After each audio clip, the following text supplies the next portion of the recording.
Hey guys, welcome back to Waters Family Homestead. This is Michael and Sparky, and look what I got here. Grappler and the auger. Well, come over here to Sparky's side. That's I don't know, about 4 feet deep. His cable runs to that tree behind the privy there. It's hard for y'all to see, at least for me on the camera. But it's been on there 5-6 years. It's done grown into that tree, and he pulls that tree and bounces a lot. So what I'm planning on doing is putting one of the shorter telephone poles I have over there. Tall enough to still drive under, but not high enough for what I'm using it for, or plans for the water tower. So we went ahead and dug this hole today first. And we've had a lot of rain in the last couple months, so it wasn't near like the last time we tried digging. It took, literally less than 5 minutes. And then we moved back over here to where the water tower's going, which I'll show y'all. All those poles I've been holding. The 5 tallest ones are going in these 5 holes. Let me back up so y'all can see. 5 holes, 3.5, 4 foot deep, thereabout. And probably took us 30 minutes to do these. But I don't know if you can see the bottom of that or not, but that's at least 4 foot deep. All 5 of them that way. So hopefully I can get the telephone pole stood up in there pretty soon before they fill back in with dirt. And have the water tower structure started. Remember, water is your #1 prep, guys. Unless you live in a big city, that should be defense and offense. But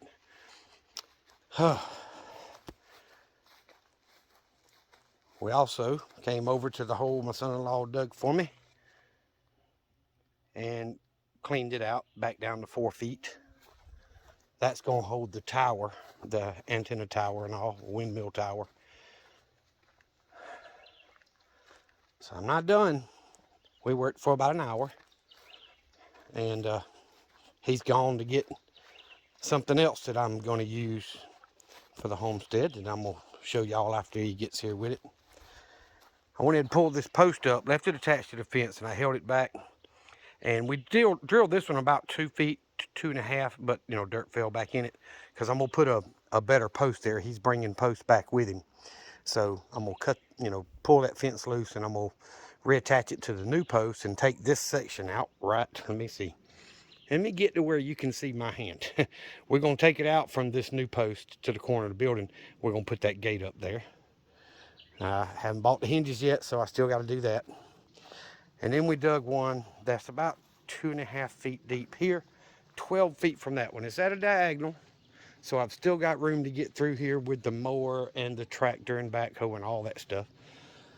So those holes are ready. And after my buddy Bill left, I went ahead and grabbed the majority of this burn pile and put it in the old brush pile back there at the edge of the woods. So I ain't got to pick up but just a few pieces, and I can mow it and be out of the garden. I'm hoping to get this hole taken care of today, if nothing out of the ordinary happen. I got one of my buddies, a man I'd take a bullet for, Robbie, which he watches the channel every now and then. I don't know how often, but he gave my group a flagpole and a flag. Actually, I think just a flagpole, and I ordered the flags. So I've had it for probably 2 years now and have never put it up. So we dug this hole about 3 feet deep, and I can fill it in for whatever I need, to put the pipe in that the flagpole slides down in. So that hole is done as well. I'm going to hopefully get that flagpole up today. I got it back here at the beginning of the 100-yard mark for the range, for the simple fact that that's what we do, is train out on this range. And when that flag's flying, they know they're clear to come. So I got 1, 2, 3, 8, 9, 10 holes dug. with that auger in an hour. And most of them are 4 feet deep, so that's pretty doggone good. And even though this ground is nice and saturated from all the several months of rain we've had, we still hit some pretty hard spots. You get down about a foot, foot and a half, and it'd hit a hard spot, and you would have to just let it sit there and spin for about 5 minutes. I'd rock it back and forth a little bit while it was digging, and it'd break through finally, and then it'd dig the other couple feet. So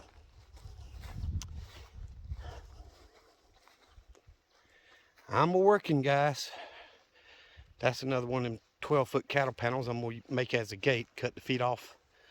And that's going to be for the goat pen. That's what all that wire and T-posts and stuff are for, and the posts he's bringing are for, majority of them. So I can get the goat pen done. Problem is I don't have that tractor here all the time. That's my brother's, one of his tractors. And I want to go through the woods here with it about 100 feet. And then come across over to this property line and back up 100 and across. So that'll be goat fencing all through there. They'll eat all that bush and crap down. They'll clear it out in a matter of a year or two, which will help me tremendously. But I got to get the path cleared so I can put the post up. I've already got the fence. I've already got T-posts. He's bringing the wood post here in probably another hour or so. And I've just got to get that done. But that's a lot of work, guys, especially for one person in the middle of summer. But either way, I'm glad I got it done. If I had the time, I would get out there and pull the old grapevine post up, because they're about to fall over anyway, and redig those holes and put up a new piece of fence for it. But I'm thinking about just doing away with it. I don't think the grapevine survived. So if I buy more and plant more, I'll put them somewhere else, not right there. And I'll make sure the posts are plenty deep. But I got out here yesterday evening with my machete and cut a bunch of the sucker limbs off, because these fruit trees, they have a limb that doesn't produce leaves or fruit. They're just sucking nutrients that the tree can be given to the limbs that are producing fruit. So I've always been told to cut them off. Now, I don't know how good that's going to work, or if I stunted the trees, I don't know. But I did what I thought was right. So I got a bunch of little ones out here on the ground where I cut some stuff off. There was no buds or anything on those limbs. And that scuppling vine is just grown, y'all. It's running across the ground all up into the privy and back here to the apple tree in that corner and the peach tree. I had to cut it out of those. But anywho, that's the idea, is I'm probably going to leave it there. There's 3 or 4 more scuppling vines in my wooded part of my property back there that I could go clean up around and make those produce better and harvest more, but just more stuff to do. Anyway, I'm excited. We got the holes dug for the water tower. That's the big project to me. That is one of the most important projects. So I'm going to hopefully be able to get those posts in the ground in the next week or 2, if not less. You know, I'll have to clean them back out with the post hole digger, but by hand. But I mean, it's already been drilled, so it won't be too hard. The hard part's going to be standing them tall poles up. So anyway, I just wanted to do a quick video for you guys. I did not let the chickens out today, although it's a beautiful day. High in the upper 70s to low 80s. And I didn't let them out because I knew I was going to be doing this. And I didn't want to take a chance of them getting out, because they're curious. They'll come right over here and start scratching all that dirt and all that. And I'll have chickens out, and I don't want to fight that. So I'm fixing to work on taking the fence off of this post while Bill is gone to get the post that I'm getting. And he's bringing back the other thing, which I'll add to this video and show y'all, because they're heavy, very heavy. So we're going to set them where I want them as we unload them. And I don't even remember how many it is, but it's something that's going to help with self-defense down the road. So I just wanted to show y'all. So I'll show you that when Bill gets back and we get them set out where they're going. Because they can be moved, but it ain't going to be moved by hand if I ever need to move them. So y'all will understand it when you see it. So I'll be back in just a second for y'all. And for me, probably another hour or two. It's going to take a while. But either way, today we'll have that done, and I'll show y'all what we're doing with it. I appreciate y'all. Thank you for watching. Please subscribe if you haven't subscribed. And hopefully I'm inspiring you to get some prepping projects done, giving you some ideas. Guys, if you're not trying, you're failing. As long as you're trying, you're going to succeed eventually. It doesn't matter how big a step you take with prepping, as long as you're trying to improve your odds tomorrow over what they are today. Okay? That's what it's all about. Make little baby steps every day. And that's what I'm trying to do. That water tower is going to be a big step for me, because it's going to take quite a bit of money to buy the lumber, to build the room at the top of the tower, and to frame up the tower. And then I got to empty those water tanks and get them up there and get them plumbed in so that the well can fill those tanks. And basically I'll have 550 gallons that are gravity feeding the whole property, so I won't have to run my well except to fill those tanks. And me being, you know, just me out here most of the time, I'll probably go somewhere between 2 and 4 weeks. I'm hoping closer to 4 weeks off of one fill. Anything over 2 weeks I'd be happy with, because you run the well for an hour and a half and fill them back up. You know, and it gravity fed, and people don't realize how much that well costs them to come on and off every time you flush your toilet 3 times. It comes back on, you know, that kind of mess. So that's what I'm looking forward to. I'm going to be working on it, but y'all know I've got all this medical stuff going on with the stroke, and with Emory University or Mercer University, wherever they end up sending me. And I'm sure that's going to put a dent in my prepping budget, but it is what it is. I'm going to keep trying a little bit at a time. I thank y'all for watching. I'll see you back here in just a few minutes.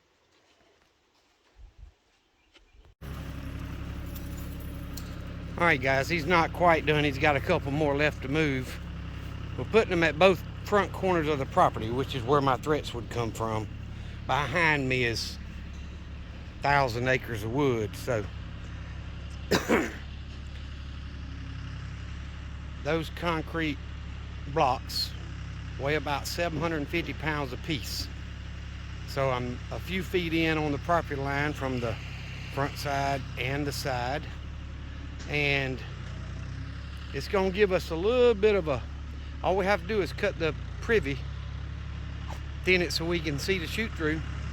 If we got to defend this place, I'd rather be behind 12 inches of thick concrete.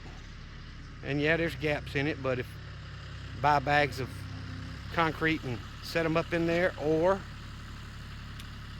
sandbags for the gaps and to build it a little taller, because they don't stack well. Pretty good defensible position. So I'm gonna show y'all the other side we're working on as well.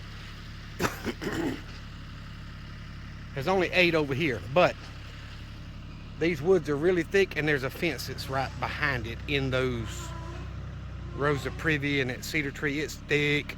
Nobody's going to voluntarily go through that mess. So I've probably got another 10 feet on the other side of them, but my threats will come from right and left. It's the only way to get here. And there's only one house past me on this direction. So I would know they're coming long before they get here.